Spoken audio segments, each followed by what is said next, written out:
Welcome to Gambling with an Edge with your hosts Bob Dancer and Richard Munchkin. Bob Dancer is America's premier video poker writer and teacher. He's written 10 books, including Video Poker for the Intelligent Beginner and the best-selling $1 Million Video Poker. He helped develop the computer software Video Poker for Winners, and in 2004 he was inducted into the Video Poker Hall of Fame. Richard Munchkin has been a professional advantage player for over 30 years and is in the Blackjack Hall of Fame. His book, Gambling Wizards, Conversations with the World's Greatest Gamblers, is a testament to the many ways you can succeed at gambling. The goal of the show is that you'll be a more knowledgeable gambler tomorrow than you were yesterday. And now, here are Bob and Richard. Good evening. Welcome to Gambling with an Edge. I'm Bob Dancer. And I'm Richard Munchkin.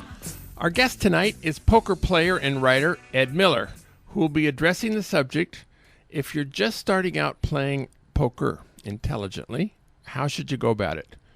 We'll be talking to Ed in a few minutes. Holy high-low, Batman's been busted. You've probably heard by now that Hollywood A-lister Ben Affleck, who was slated to play Batman in 2 separate upcoming films, was politely backed off from the Hard Rock Casino in Las Vegas for card counting. Richard, you addressed this in your blog, which is found at richardmunchkin.com. Tell us about that. Well, first I'd like to say whoever made the decision at the Hard Rock ought to be fired. If they haven't been already, they should be by now. To surround him with security guards, I mean, it's just lunacy. Just lunacy. And in my blog, I basically take the position that if I ran the casino, I would restrict his bet spread. I would butter up his ego, say, look, you're obviously a very good card counter, and I would restrict his bet spread to 5-1 and let him have, if he's playing perfectly, $5,000 or $6,000 an hour in EV, and figure that if he plays there for 4 hours, maybe it's costing me $24,000 for Ben Affleck and Jennifer Garner to be seen in my casino for 4 hours, and then instead of getting the horrendously negative publicity that they've been getting all over the world now, you could turn that into positive publicity. You know, if he wins, you, of course, grossly inflate how much he won and make the Hard Rock sound like a great place to come play. And if he loses, you don't mention whether he won or lost. You just mention that Ben Affleck and Jennifer Garner are there partying like rock stars, you know. Uh-huh. So, but to me, the real shame, it was such a wasted opportunity, because if he had just had some people behind him, some professionals behind him, man, we could have won millions of dollars. I mean, whatever Don Johnson won, I'm sure he could have won more. All right, so let's follow that up. Let's play what if. Let's say Ben Affleck became aware of you, Richard, somehow, maybe through this radio show, and 2 years ago decided to contact you. In this hypothetical situation, would this have been something you were interested in to work with him? And if so, approximately what parameters would you have tried to negotiate?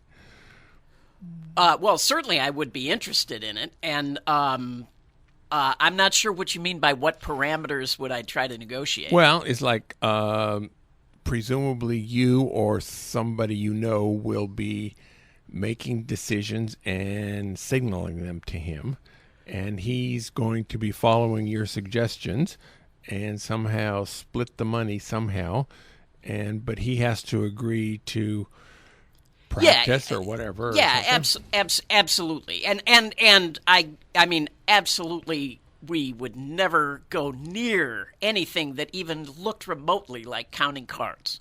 that would be the last thing that I would have him do. But you would be hole carding or shuffle tracking or something. Or something. Okay. I don't want to go into what I would actually have him do, but I would have him do something that, along the lines of what Don Johnson did, but with help. Well, I suspect Don Johnson had help. All right, good. Well, that too. Yeah. Good. All right. So now on this discussion, apparently the Wynn Casino observed him counting cards quite a bit and basically say, you're kind of being obvious about this. But the powers that be at the Wynn Casino decided it was better to let him go ahead and play.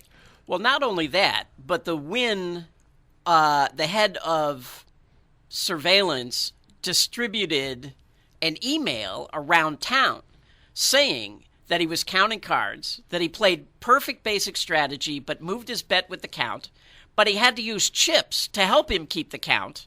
And apparently the only strategy deviation that he was using was to take insurance at the right time. So, in my other scenario about looking what his EV was, I don't think his EV would have been anywhere near $24,000 in my scenario. But, so Wynn decided not to back him off, but they told everybody else. Now I know he also went into the Palms, and the Palms apparently came in and also did not handle it very well. They didn't back him off, but apparently he didn't get any action down at the Palms as well. So, but the Wynn, if you think back to our friend Casey, who got barred all over town playing craps, the Wynn welcome him. Said, come play craps over here, and he basically lost almost $1 million. So the Wynn does some things right. All right. Now, we've been talking about Phil Ivey forever, and we got an interesting email at gamblingwithanedge@gmail.com concerning the London aspect of the Phil Ivey case. Now, there's two Ivey cases. They're both about edge sorting or card turning in baccarat variations. He was not paid in London, and he is suing to get the money. And in Atlantic City at the Borgata, he was paid, and now the Borgata is suing to get it back. But with respect to the London situation, there are a lot of private casinos in London, and they each have their own membership rules. Somebody sent me the membership rules of a London casino called the Ritz. I don't think there's crackers. I think it's a pretty ritzy place. Anyway, while our emailer did not know the Crockford rules, reading the rules at the Ritz was interesting reading. Among other things, it stated, the company reserves the right not to pay any gambling debt in circumstances where it knows or reasonably suspects that a member has won money by way of cheating.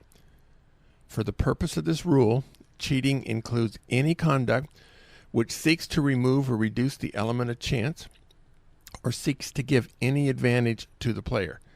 The company shall have absolute discretion in deciding whether any activity amounts to cheating, and also as to whether any such activity has in fact taken place.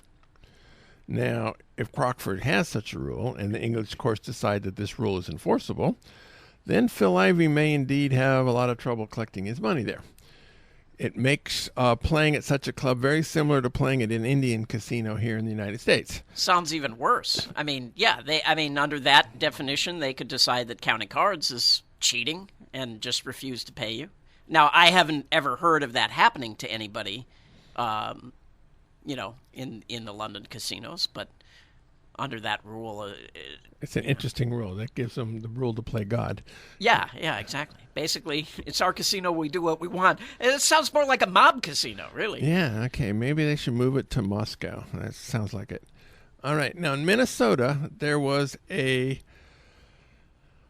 vote by the legislature on forfeiture reform. Did you see that article, Richard? Yeah, I did. And I just think it's a great step in the right direction. Apparently, the people of Minnesota sort of realized that the police were acting as highway robbers and had enough of it and put enough pressure on to get a law changed. A lot of the cynical people think that the police, that this won't stop them. They'll just call in the feds to supersede the state law.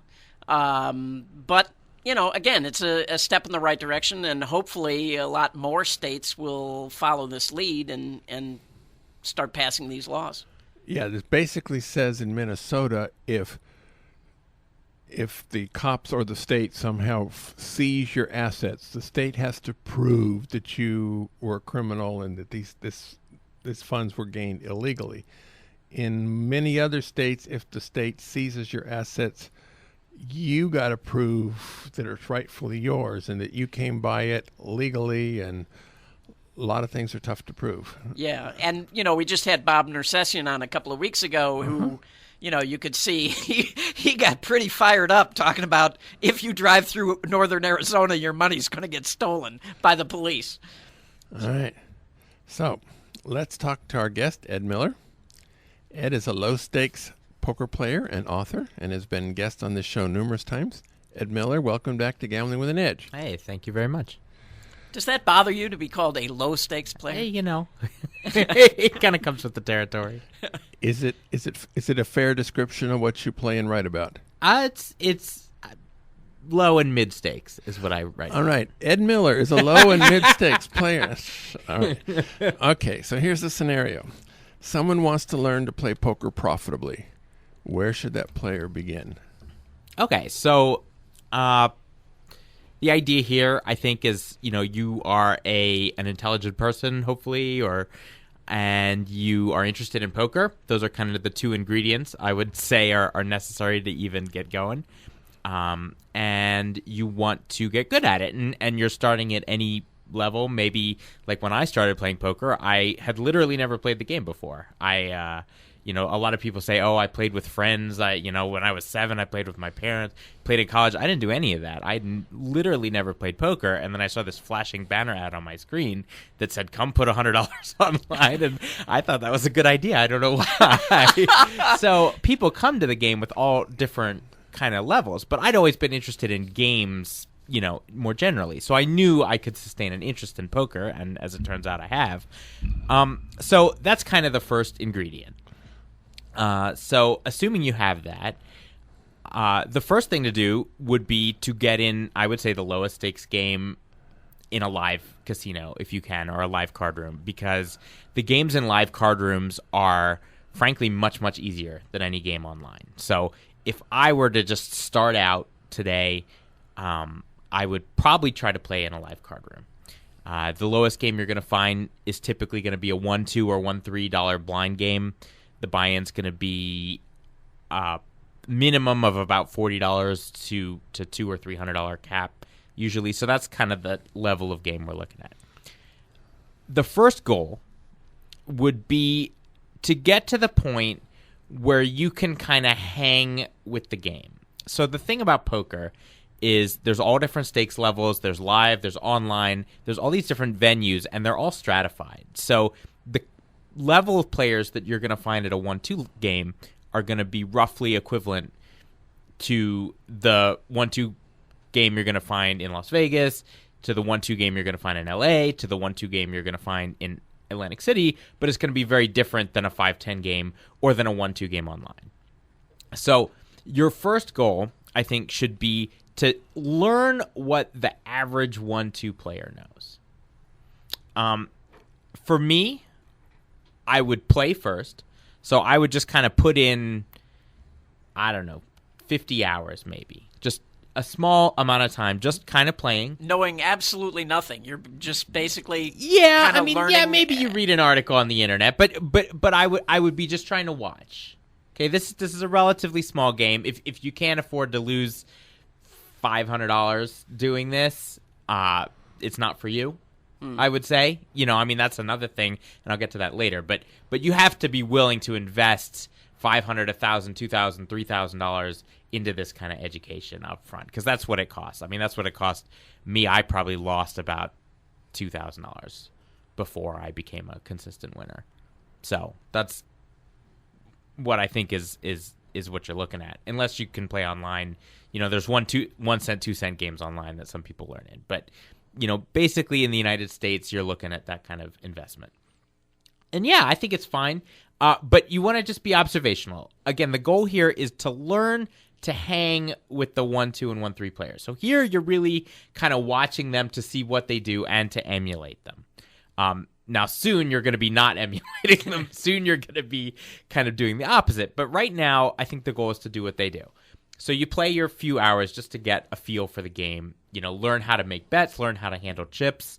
I mean, learn how the rules go, learn, wait, you'll see little idiosyncrasies come up just to get a feel for the game. Then I think what I would next do is read a book, maybe read a couple books. The book that I've written 8 books about poker. They're different levels, different, so forth. If I had to pick one of my books, I'd pick Professional No Limit Hold'em is the book I'd pick. It says volume 1, but there's only one of them. It's called Professional No Limit Hold'em. I wrote it with Matt Flynn and Sonny Maeda. And it's an excellent introduction to sort of thinking in a consistent, logical way about how to play. And this is No Limit Hold'em. And it's appropriate, completely appropriate for that 1, 2, 1, 3 level. When you were learning, was there any particular books that were a big help for you? So I learned to play Limit Hold'em because that was the popular game when I learned to play. I read 2 books, Hold'em Poker for Advanced Players by David Sklansky and Mason Malmuth, and Theory of Poker by David Sklansky. Those were kind of the 2 books I read that helped me the most. They mostly limit books. Theory of Poker is definitely relevant, but I wouldn't recommend it as a first book. But it's still relevant. Hold'em Poker for Advanced Players is a limit book, so unless you're playing limit, I wouldn't recommend it. But yeah, anyway, so I'd read that book, and I try to figure out how to hang with the 1, 2, 1, 3 players. Now, the keys to hanging at that level are you have to learn how to play tight pre-flop. So in that book, I don't remember if it's going to be in that book, but maybe it's in that book or maybe it's not. Maybe it's in an article you find on the internet somewhere. You want to develop a pre-flop strategy that's tight. So that's going to be the first thing that you're going to do that distinguishes yourself from the other players at the table. The other players play too many hands pre-flop. They say a king and a 5, and they say, hey, 3 5s might come on the flop or whatever. They're forever optimistic about their 2 cards. And so your first goal is going to be to be a little bit systematic about choosing your cards. And you can just copy someone's strategy at this point. It's not that important. The goal is that you're going to be playing significantly fewer hands than everyone else, because that's a ubiquitous mistake everybody makes, even all the way up to the higher levels. Everybody plays too many hands. So I would say that's the first thing to focus on. Focus on just trying to figure out what the right hands are in the right situations and folding everything else. And then the next thing I'd focus on is not paying people off. So there's a temptation. You get to the river, your opponent bets $150. You're new to the game. You haven't played poker that much. And you get it in your head, you have a pair of kings, or you have a hand that's, reasonably good, or that you thought was good until they bet $150. And, and then this is a difficult moment for new players because they say, geez, is a pair of kings good? But that's $150. And the answer is no, it's not good. Period. Just throw the hand away. That's the answer at 1, 2, and 1, 3. And the reason why is because there's really only 2 options. One is there's only 2 options that would make you want to call with your kings. The first is that the opponent has a worse hand, like a pair of jacks, and somehow decided to bet $150 with it. And that doesn't happen. At least not anyone who has any kind of facility with the game. I mean, maybe if it's a literally first time they've ever sat at a table and they have no idea what they're doing and they had 3 drinks, okay, maybe. But in general, that is literally almost never going to happen. So you can almost discount that possibility. So the other possibility is that they're bluffing, and they don't do that enough at 1, 2, and 1, 3. That's the first thing you can kind of take advantage of, is people don't bluff in large dollar figures frequently enough to justify calling with these what we would call bluff catcher hands. So if they can't be betting a worse hand and thinking it's good, then they have to be bluffing for you to want to call, and they don't do that enough, therefore you fold all these hands. So those are the 2 things to learn to master at the 1, 2, 1, 3 level in the beginning. Makes sense. Yeah.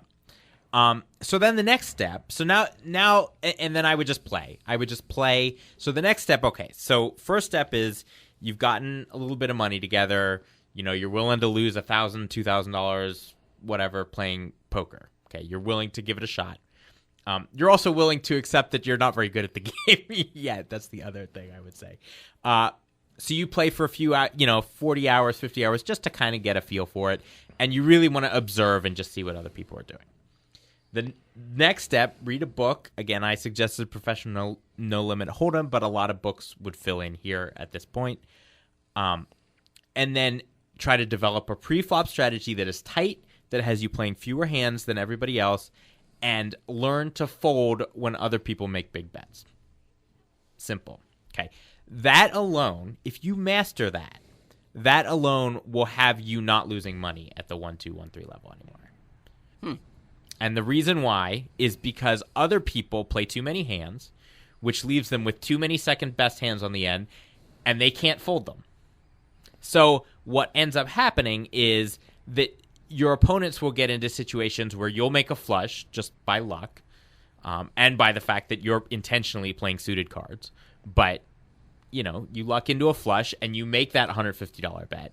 And if they were following your rules, they would fold their pair of kings or jacks or whatever, but they won't fold. And you will win $150. And then when the roles are reversed, you won't pay their $150, and that will basically have you keeping up with the rake. That little edge there. When we first talked about doing this show, one of the things that you said that struck me was that the really successful players are people. I think you said they were grad students at an Ivy League school, right? But, Yeah. But they became obsessed with the game, yes. and my experience in blackjack was the same way. That yes. the really good players get obsessed, and that obsession leads to them reading not just a book, but basically every book they can find, and going to websites, yep. right? So now everybody's heard of 2+2, but are there other good websites that? Okay, so now you're at that point, and you're and this is really the litmus test. I mean, this really is the point where you're going to say, is this for me or not? Right, you read the book, you've put in a couple $100, you've lost money, probably, and are you still hooked? Okay, and if you're still jazzed about this game, and this is the state I was in. I was working at Microsoft as a software developer, and I found myself on 2+2 website, and it was a long time ago, so it was a tiny website back then. But I was on that website 4 hours a day while I was supposed to be writing code. And this was me. I was just obsessed. And so if you're at that stage and you just want to learn more and more about poker, here's what I would suggest. First, 2+2 is still an appropriate place to go. That website is called 2plus2.com. It's a web forum. It's enormous now.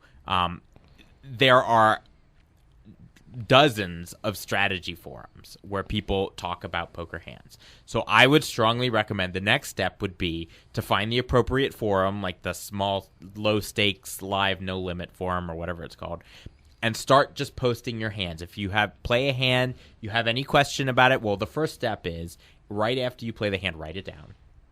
I played the hand. Did I do this right? Oh, man, something went horribly wrong or whatever. Whatever hand sticks in your head, write it down. I recommend you write at least one hand down after every session.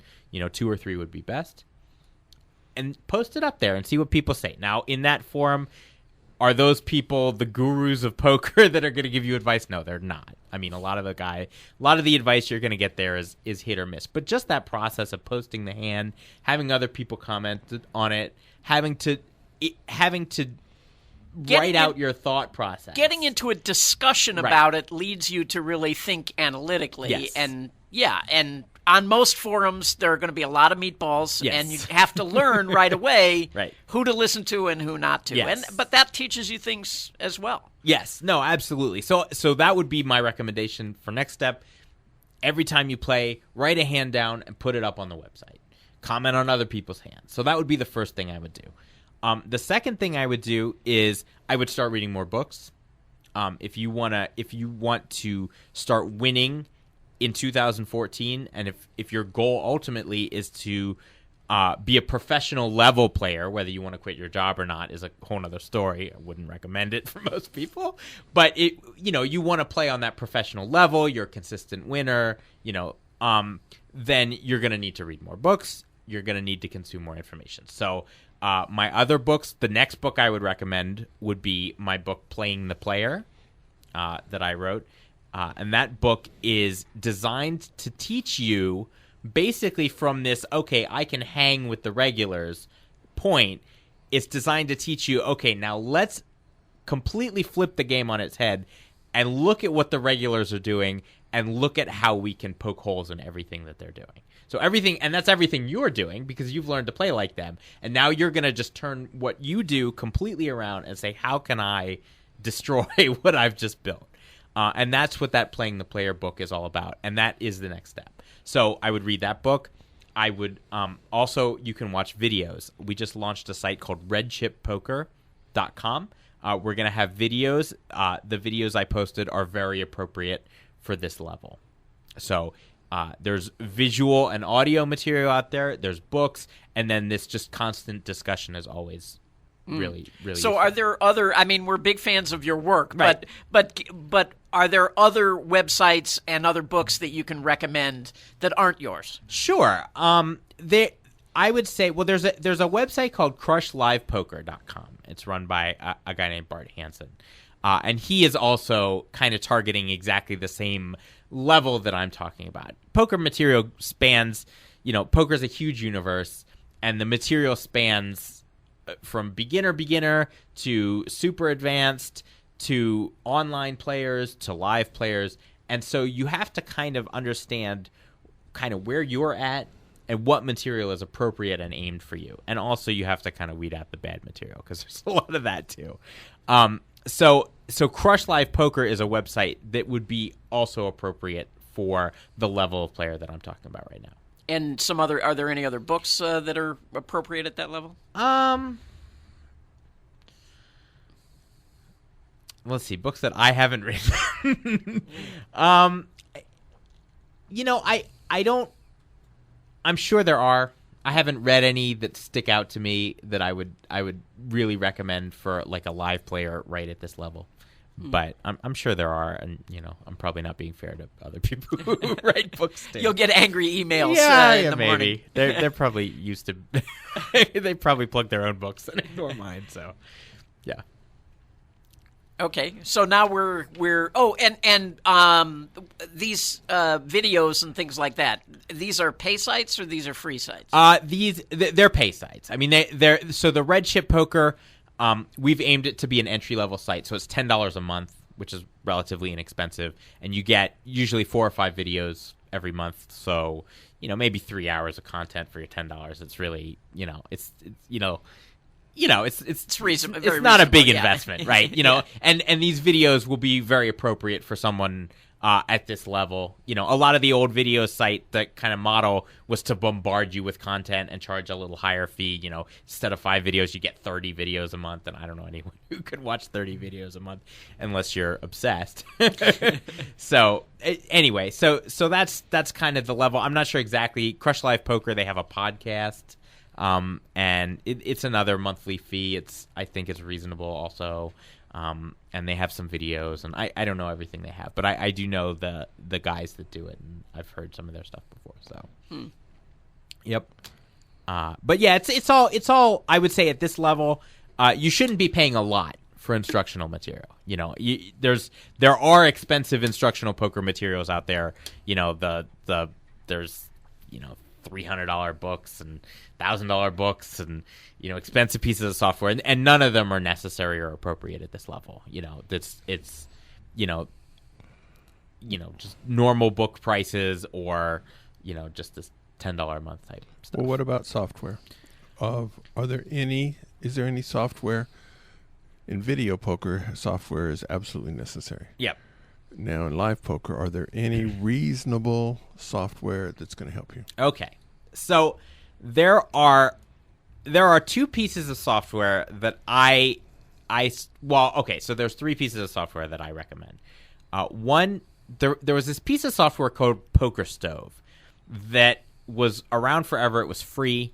and then I believe the guy who wrote it, like, made it unavailable. And then I heard maybe it's available again. If it's available, it's a no-brainer. Get that software. What it does is it analyzes hand equities. So you just tell it, I have king, queen. He's got ace, jack. The flop is XYZ. What percentage chance am I going to win? It does it for three ways. It does it for ranges of hands. It's a very useful piece of software. It's free. Get it. There's if it's not available, I think there's a replacement that I used once that's called like Equilator or something, or I don't know. I feel terrible for not remembering this name. But it's out there. So if this poker show's on my computer still, so if you can't download it now, I'm sorry. Equilab, something like that. Something about equity and labs, and I don't know.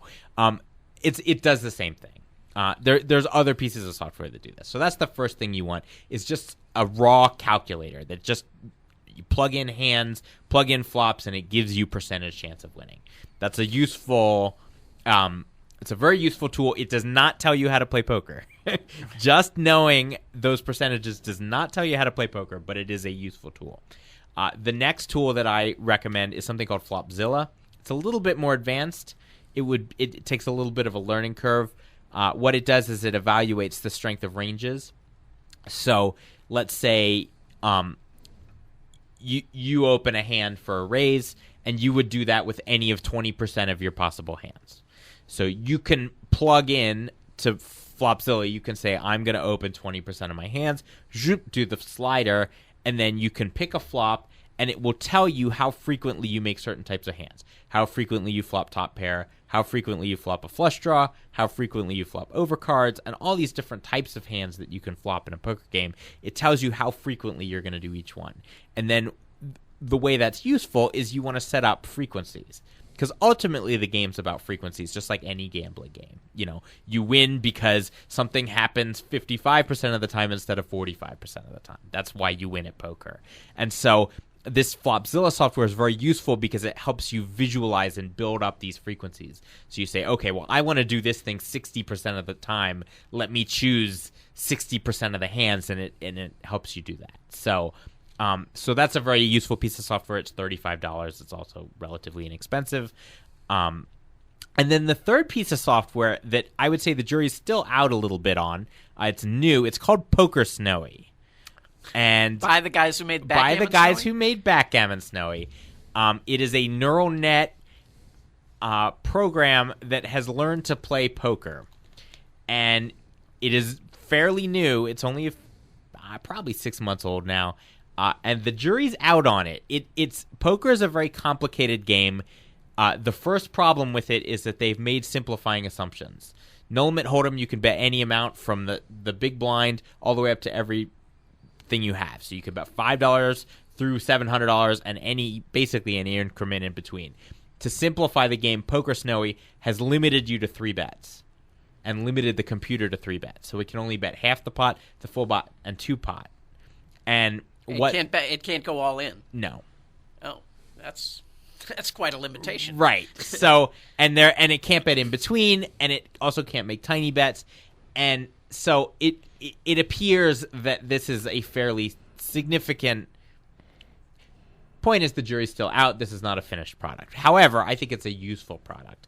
If you want to, if your goal is that you want to play poker hands in rapid fashion against what is probably a fairly competent opponent, but you don't want to do it for actual money, or you can't play online or whatever, this would be a good option for you. But will it analyze your play and tell you you're not raising enough? It will analyze your play on an individual basis. So it'll take a hand that you played online or that you played against it, and it'll say, here you called, you should have raised 2 times the pot because it's 0.03 more in EV, and then it leaves you hanging. It doesn't tell you why it's 0.03 more in EV. It doesn't tell you what the broader strategic point is. It just tells you that in its opinion, you should have raised because that was 0.03 more in EV. So if I have a son who I mentioned that is, periodically says, well, I think I'll just take up poker. If you have the option, do you think it's better to start with live poker or online poker? Well, I think it depends on what your goals are. Okay. Live, if your goal is to become the best poker player in the world, you should play online poker. There's no question about it. You will never become the best poker player in the world if you only play live poker. Full stop. It's just the way the world is now. So if that's your goal, then you need to start online. The learning curve online is much steeper. Those guys are much better, and you will get destroyed at first. You just will. I mean, it doesn't matter how smart you are. I mean, the games are just tough enough, and the people, even at low levels, 10 cent, 20 cent. I mean, not playing for a lot of money. These are not world beaters, but they will crush you if you're new to poker. Wow. Yes. I mean, yeah. I mean, it's online is a tough environment. Where there's a lot of survival of the fittest that goes on online. When hands come bam, bam, bam, bam, bam, and when the good players can play 10, 15, 20 tables, they're like a cancer and they just take over the whole site. And just, there's just, if you're a skill level significantly below the standard for whatever stakes you're playing, you'll just get crushed. So that's the sort of downside to online. I'm talking about the major international sites like PokerStars. Yeah. This is the site where, if you're playing on a regional site like in Nevada here or in other places where the player pool is much smaller and less liquid, it's a different story because it's that those phenomena don't, it's just wherever there's regulation that can't happen really. A tightly regulation where people can't play against each other. In terms of actual time, though, you learn much quicker because you're playing so many more hands per hour. And you're playing against much better players. I mean, you're forced to become better or die. or die. I mean, you are, it will just put you in hyperspeed. So if you are obsessed with poker and your goal is to become the best player in the world and you're willing to devote 10 to 12 hours a day for the next X months to get really good at poker, you need to be playing online. There's no question about it. Right. Rather than if your goal is just to make money rather than... Yeah, I think for most people, I mean, if your goal is just to play poker and enjoy it and make some money doing it, I highly recommend live play because the standard of play is much lower. It will continue to be much lower. The barrier to entry, anyone wandering into a casino can wander into a live poker game, and online it's just not like that. So, yeah, if your goal, honestly, I would say is pretty much anything below I want to be the best in the world. And, I really recommend live play. I think it's fun. I enjoy, just being around other people and. But that's a part of a personality. It is a part of a personality. There are people who basically can't stand other people. Yes, there are. And Yes. Online would be a much better choice. Well, it would unless you also suffer from not being that good at poker. In which case online is terrible. It's a terrible choice. You have to be, for online to be a good choice, you have to really be willing to work. I would say you have to really be willing to work and reevaluate and say, hey, this is not working. What can I fix? What can I fix? What can I fix? How do I get better? And just be constantly willing to do that, because if you're not, you're not going to survive. One of the things that I think is really effective, in blackjack and other things, is to go find somebody who's good. I mean, when I got good at backgammon, it was because I went and found the best players in Chicago and was playing with the best players. Right. So you learn from them. So is this part of your strategy to seek out a mentor? Well, that would be great. Here's what I would say. I would say whether you're able to seek out a mentor or not is really depends a lot on your demographic, on how old you are, what you look like, and so forth. Because frankly, for most people, so you could get a coach, so you could pay someone to be your mentor. I would not recommend that. I offer coaching, but I would in general not recommend that to most people as far as bang for buck, because the coaching landscape is fraught with people who are not that useful doing it. It's also expensive. People want a lot. Coaching goes for quite a lot of money. And it's really, really hit or miss. And the other thing is a lot of people in poker will be happy to basically give you mentoring and coaching for free as long as you develop a personal relationship with them. So you can either go out and so in general, I would definitely not recommend, let's go out and pay somebody, $300 an hour to talk to me about poker, because I don't recommend that. Sure. But if you can kind of become friends with, if you clearly can tell who kind of the most successful players are at your level, there was a young generation that kind of grew up online, and they all, lived together during the World Series of Poker. So they all lived, all over the country or sometimes the world. One lived in Boston, one lived in Kansas, whatever.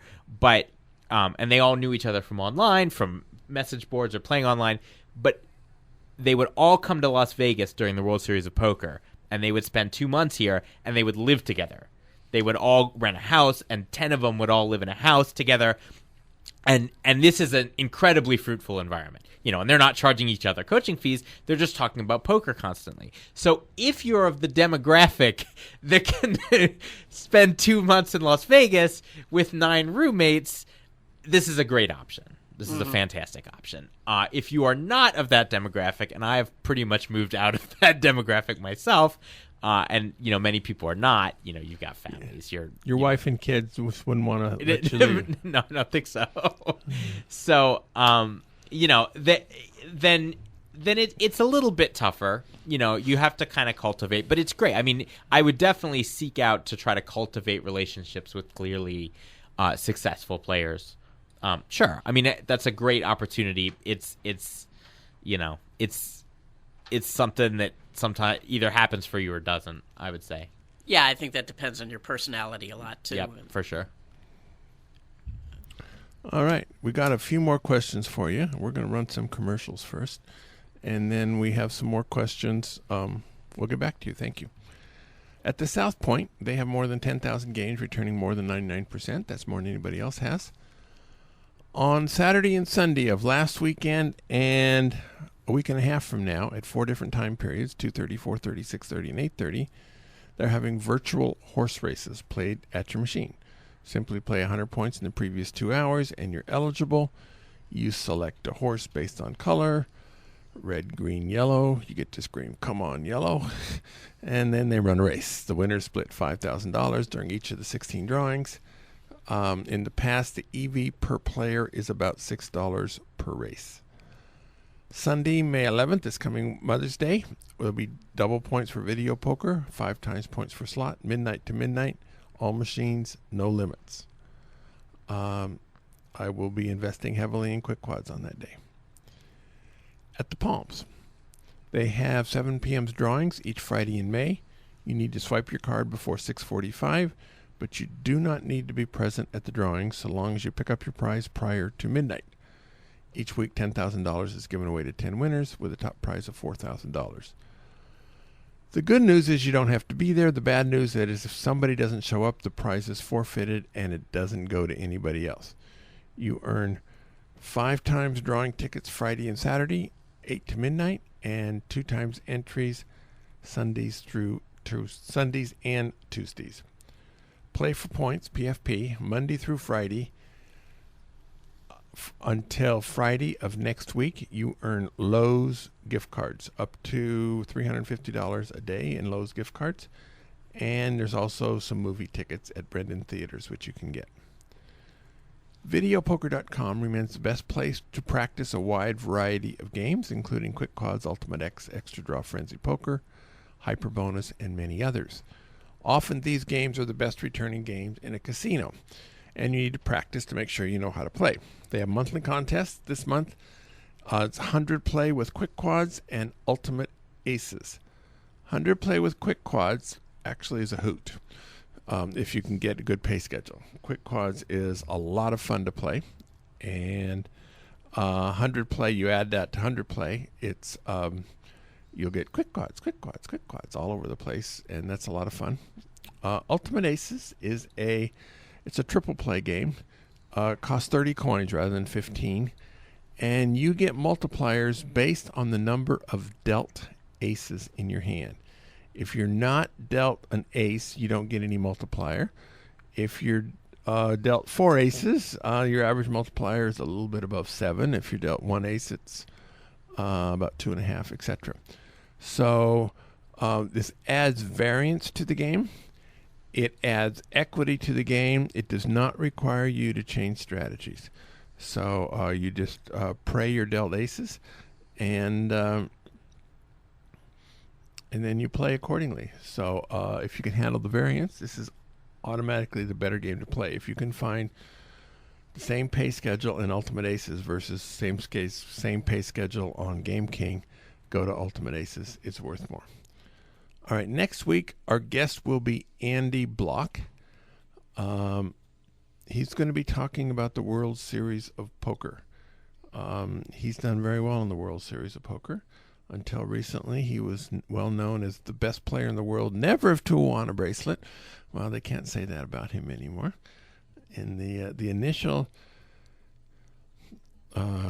Players' Championship that was won by Chip Reese, and it's now called the Chip Reese Trophy, at the end of it was like an 8-hour head-up match between Andy and Chip. And Chip ended up winning, but it could have been the Andy Chip was Block. on the ropes several times during that. It was. Anyway, Andy's going to be here, and we're going to talk about the World Series of Poker. Anything else to talk about, Andy? Nope. All right. So, Ed, is the World Series of Poker for a low to mid stakes player? Is this an opportunity when the World Series is in town? Sure. I mean, the World Series is like a huge poker convention, basically, is what it is. It's just people converge on Las Vegas to play poker, and there's poker of pretty much. There's more poker in town in Las Vegas during the World Series than there is pretty much anywhere else ever. So yeah, I mean, it's a great opportunity. I have a question. I meant to ask you this once before when you were on the show. In limit poker, people used to say that it was possible for a good player to lose for a year just due to variance. And in my book, actually, I had this discussion with Kat Holbert, and then I asked Chip Reese about it, and he said, I just can't imagine that. I can't imagine losing for more than 3 weeks. So for a good player, a player like yourself, how long can a losing streak last? Now, for somebody who now plays no-limit poker. Okay, well, there's 2 factors here. So losing streaks are a or how big a losing streak you can have is a function of your win rate and your variance. So variance is pretty much static. Poker has a certain amount of variance. There's certain things you can do to increase your variance or decrease it, but it's not huge, you know. Win rate, on the other hand, can go from quite a high win rate to no win rate to negative win rate, and you may not notice. So I would say it is not possible to have a year-long win rate if you are a good player and you are playing like a good player at all times in games with people who are not good at poker.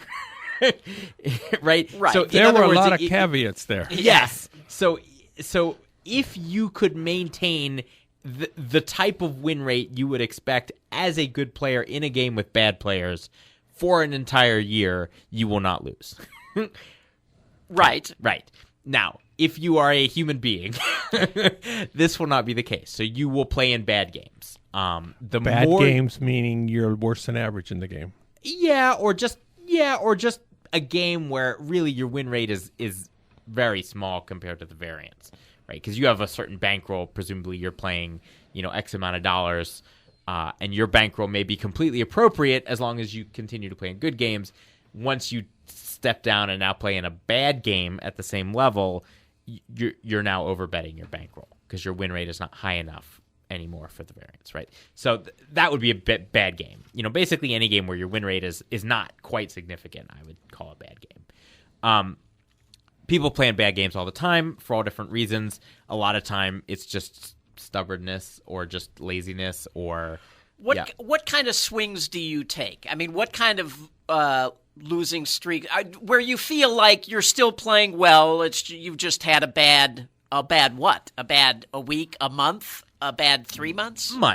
A month. You could have a bad for live month. poker. Yeah, oh yeah, you could definitely have a bad month. Okay. And this is playing.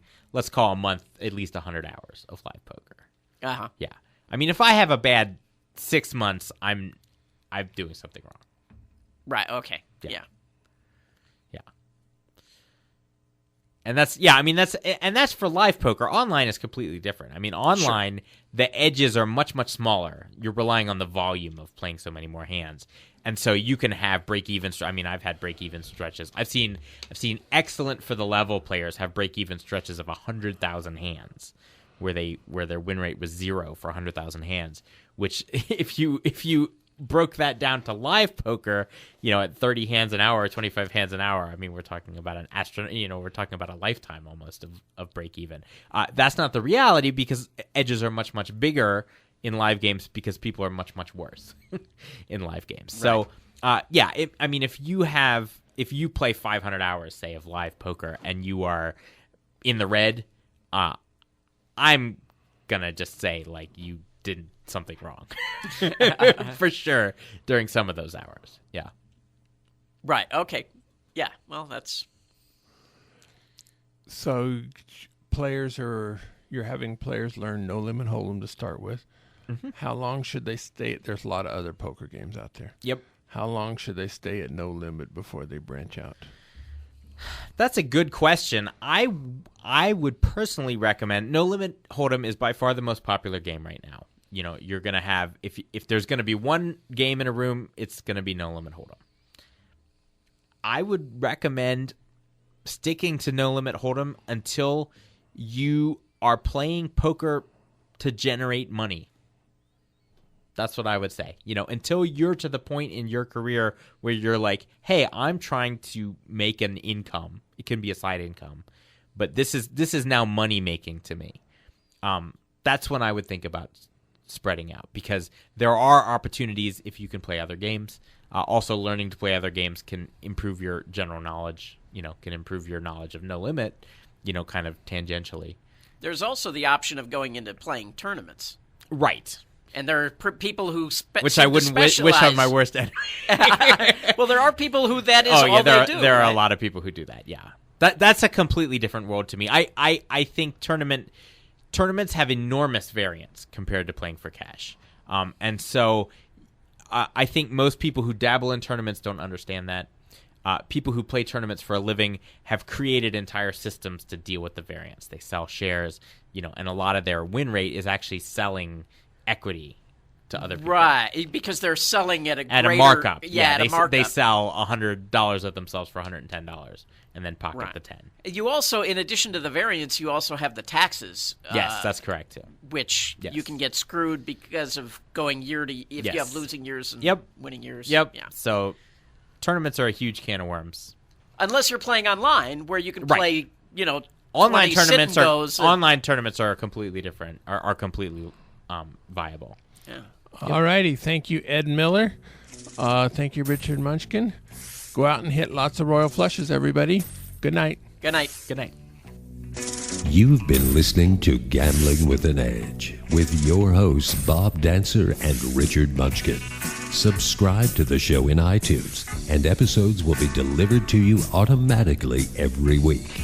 Archived versions of past shows may be found at bobdancer.com and richardmunchkin.com. We welcome emails at gamblingwithanedge@gmail.com.